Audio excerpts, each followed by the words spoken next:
ते नेते अजित पवार आणि सुप्रिया सुळेंमध्ये राजकीय भाऊबंदकीचा सामना रंगलाय। पक्षावरच्या वर्चस्वावरून या बहीण भावात आता चांगली जुंपली आहे। अजित पवारांचं नाव न घेता पक्ष चोरल्याचा आरोप सुप्रिया सुळेंनी केला होता, त्याला अजित पवारांनी आज चोख प्रत्युत्तर दिलं की घड्याळ आपल्याकडून गेलेलं आहे, ते गेलेलं नाहीये, ते हिसकावून घेतलेलं आहे। आम्ही अध्यक्ष झालो की निवड ही बेकार, त्यांनी पक्ष चोरला। अरे चोरला? पवार कुटुंबातल्या राजकीय संघर्षाला आता चांगलीच धार आलेली आहे। खासदार सुप्रिया सुळे आणि उपमुख्यमंत्री अजित पवार या बहीण भावात वाक युद्ध पेटलाय। सुप्रिया सुळेंनी भाऊ अजित पवारांवर जोरदार शाब्दिक हल्ला चढवला। गुरुवारी विधानसभा अध्यक्षांनी अजित पवारांच्या बाजूने निकाल दिला आणि त्यामुळे या वादाची ठिणगी पडली। अजित पवारांचं नाव न घेता सुप्रिया सुळेंनी ही टीका केली आहे की घड्याळ आपल्याकडून गेलेलं आहे। घड्याळ म्हणजे चिन्ह आणि पक्ष। मला राष्ट्रवादी काँग्रेस पक्षाच्या सगळ्या पदाधिकाऱ्यांना सांगितलेलं आहे आणि या कार्यक्रमाच्या निमित्ताने सांगू इच्छिते, ते गेलेलं नाहीये, ते हिसकावून घेतलेलं आहे। आमदार अपात्रता प्रकरणी निकाल देताना विधानसभा अध्यक्षांनी अजित पवारांची खरी राष्ट्रवादी काँग्रेस असल्याचा निर्वाळा दिलाय। तर काही दिवसांपूर्वीच निवडणूक आयोगानं सुद्धा अजित पवारांच्या राष्ट्रवादीवर शिक्कामोर्तब केलंय। पक्षावरील वर्चस्वाच्या लढाईत अजित पवारांची सरशी झालेली आहे आणि त्यामुळेच पवार बहीण भावात आरोप प्रत्यारोपांचा सामना रंगलाय। तुम्ही जर वरिष्ठांनी सांगितलेल्या व्यक्तीला राष्ट्रीय अध्यक्ष केलं असतं तर मग पक्ष चांगला, आम्ही सगळे चांगलो। आम्ही अध्यक्ष झालो की निवड ही बेकार, त्यांनी पक्ष चोरला। अरे चोरला? निवडणूक आयोगाने आम्हाला मान्यता दिली। अजित पवारांनी बारामतीच्या जाहीर सभेत सुप्रिया सुळेंच्या खासदार म्हणून कार्यशैलीवरही बोचरी टीका केली आहे। तर जितेंद्र आव्हाडांनी अजित पवारांच्या टीकेला खोचक उत्तर दिलंय। आवा काय, तेवढं वरवर आपण राजकारण करत नाही, नुसत्या सेल्फी काढत आपण फिरत नाही, आपण त्याच्या संदर्भामध्ये कामच करून त्या बाबतीमध्ये दाखवतो। तुम्ही ते सेल्फी काढता सांगितलं ना, त्याला सुद्धा हिंमत आणि आपलेपणा लागतो। रस्त्यात उतरावं लागतं, लोकांशी बोलावं लागतं। सामान्य माणसाला हे धैर्य तुमच्या समोर येण्याचं होतच नाही।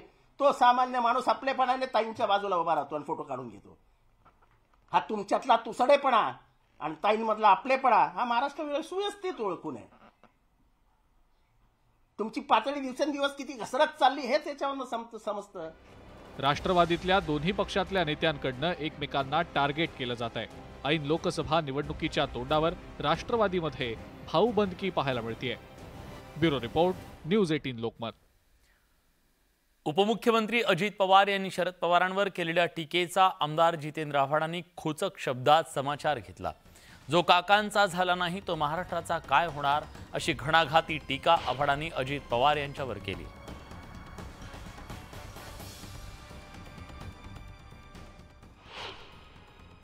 तुम्हाला अधिकृतरित्या अध्यक्ष होण्यापासून कोणी वंचित ठेवलं होतं? तुम्ही आजपर्यंत पक्षाच्या कुठल्या कार्यक्रमात सहभागी झालात? पक्षाच्या कुठल्या आंदोलनात सहभागी झालात? आपण फक्त सत्तेसाठी जन्माला आलेलो आहोत। आपल्या डोक्यात कायम हे खूळ गेलेलंच होतं। त्यामुळे रस्त्यावरून एखादं आंदोलन केलंय का हे आपण दाखवावं। आपल्यावर एखादी तरी पोलीस स्टेशनमध्ये पोलीस केस रजिस्टर्ड आहे का आंदोलनाची, दाखवावी।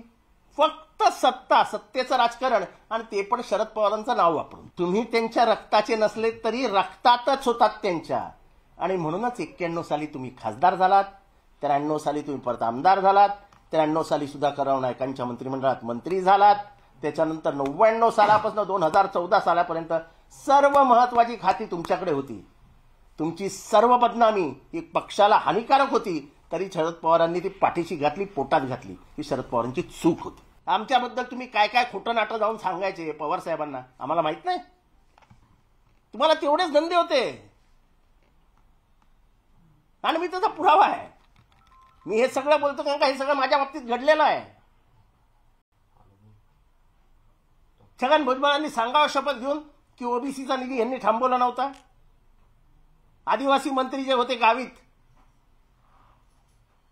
त्यांना विचारावं की यांनी आदिवासींचा आणि यांचा निधी SC ST OBC या तिघांचा निधी थांबवण्याचं काम कायम अर्थ आणि नियोजन मंत्री असलेल्या शरद अजित पवारांनी केलेलं आहे. हे काय सांगतात आम्हाला? काय वंश लावून ठेवलाय? तुम्हाला वंशापोटी मिळायला पाहिजे का? तुमचं कर्तृत्व काय होतं? शरद पवार जर नसते तर अजित पवार कुठे असते हा मनासी प्रश्न विचारून बघा ना. होय अजित पवार, मी सांगतो तुम्हाला, आमचं कर्तृत्व होतं म्हणून आम्ही इथपर्यंत आलो.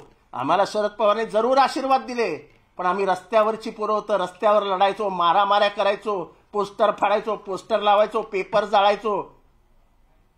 शरद पवारांविरुद्ध कोणीही बोलला, अगदी मुख्यमंत्री बोलला तरी त्यांच्यावर अंगावर जाण्याची ताकद ठेवायचो. तुम्ही काय केलं? कोल्हापुरातील